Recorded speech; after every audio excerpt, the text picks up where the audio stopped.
Halo Sobat Diet, kembali lagi bersama TuBDP, belajar bersama Diet Pintar. Setelah memahami konsep dari teori permintaan, kali ini Diet Pintar akan membahas materi yang sangat menyenangkan, yaitu fungsi permintaan. Jadi bagi Sobat Diet yang suka berhitung, harus banget nonton video ini ya. Tapi jangan lupa like dan subscribe-nya Sob. Pada pembahasan sebelumnya, kita sudah memahami bahwa kurva permintaan merupakan kurva yang menggambarkan hubungan dari harga dan jumlah barang yang diminta. Sekarang, Sobat Diet harus tahu bahwa hubungan tersebut juga dapat dijelaskan secara matematis di dalam suatu fungsi yang disebut fungsi permintaan. Bahkan, fungsi permintaan juga dapat menunjukkan hubungan antara jumlah barang yang diminta dengan faktor-faktor lain yang dapat memengaruhinya. Oleh karena itu, secara matematis, fungsi permintaan yaitu Q/D sama dengan fungsi dari harga barang yang diminta, harga barang lain, income atau pendapatan, selera konsumen, dan ekspektasi konsumen. Jika faktor-faktor lain yang dapat mempengaruhi permintaan tersebut dianggap tetap, maka bentuk umum dari fungsi permintaan adalah Q sama dengan A min BP, di mana Q merupakan jumlah barang yang diminta, lalu A menunjukkan konstanta, B menunjukkan koefisien dari P, dan P adalah harga dari barang yang diminta.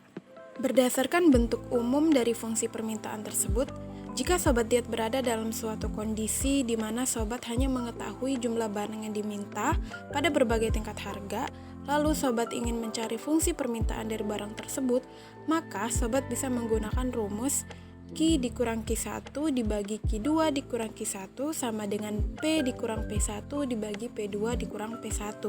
Q1 di sini menunjukkan kuantitas barang di awal sebelum terjadi perubahan, sedangkan Q2 adalah kuantitas barang setelah terjadi perubahan. Adapun P1 merupakan harga awal, sedangkan P2 adalah harga barang setelah terjadi perubahan. Nah, supaya Sobat Diet bisa memahami materi ini dengan baik, kita akan mengerjakan bersama contoh soal untuk mencari fungsi permintaan. Diketahui, harga dari suatu barang adalah $10 dengan kuantitas yang diminta sebanyak 20 unit.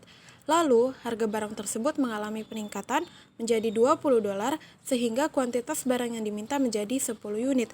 Maka carilah fungsi permintaan dari barang tersebut. Apabila Sobat Diet menemukan soal seperti ini, hal pertama yang harus Sobat lakukan yaitu mengidentifikasi Q1 dan Q2, lalu identifikasi P1 dan P2.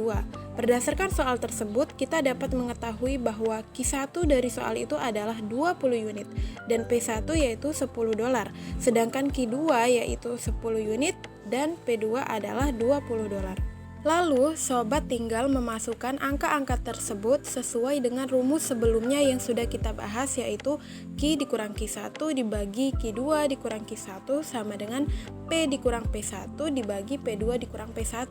Berarti, dengan informasi yang kita miliki saat ini dapat ditulis Q dikurang 20 dibagi 10 dikurang 20 sama dengan P dikurang 10 dibagi 20 dikurang 10.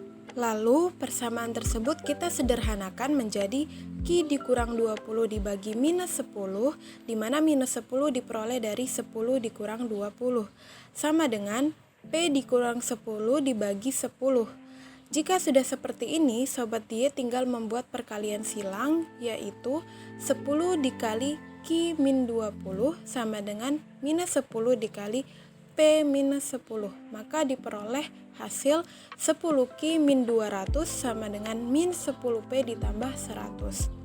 Karena kita ingin mencari fungsi permintaan yaitu fungsi Q, maka kita buat Q-nya menjadi sendirian. Oleh karena itu, 10Q sama dengan min 10P ditambah 300, di mana 300 diperoleh dari perpindahan minus 200 ke sebelah kanan sehingga 100 ditambah 200 yaitu 300. Dari persamaan 10Q sama dengan min 10P ditambah 300, kita sederhanakan lagi menjadi 10Q dibagi 10 sama dengan min 10P dibagi 10 ditambah 300 dibagi 10 sehingga diperoleh hasil Q sama dengan min P ditambah 30, atau bisa ditulis Q sama dengan 30 dikurang P. Oke sob, itulah fungsi permintaan dari kondisi pada soal yang kita bahas. Jika sobat sudah memperoleh fungsi permintaannya, sobat bisa membuktikan apakah fungsi tersebut sudah benar dengan cara memasukkan salah satu informasi di soal. Contohnya, pada soal kita sebelumnya, ketika harga berada di P1 yaitu $10, maka permintaannya adalah 20 unit. Maka seharusnya fungsi permintaan yang kita peroleh tadi juga menunjukkan jumlah key yang sama. Adapun fungsi permintaan yang kita peroleh yaitu Q sama dengan 30 min P. Jika kita masukkan harga P1, di mana harga P1 adalah 10, maka Q sama dengan 30 dikurang 10, yaitu 20. Hasilnya sama kan sob? Berarti fungsi permintaan yang telah kita hitung sebelumnya sudah tepat. Nah, sekarang Sobat Diet sudah tahu kan cara mencari fungsi permintaan. Jadi, sampai jumpa di materi selanjutnya yang tidak kalah menarik ya Sobat.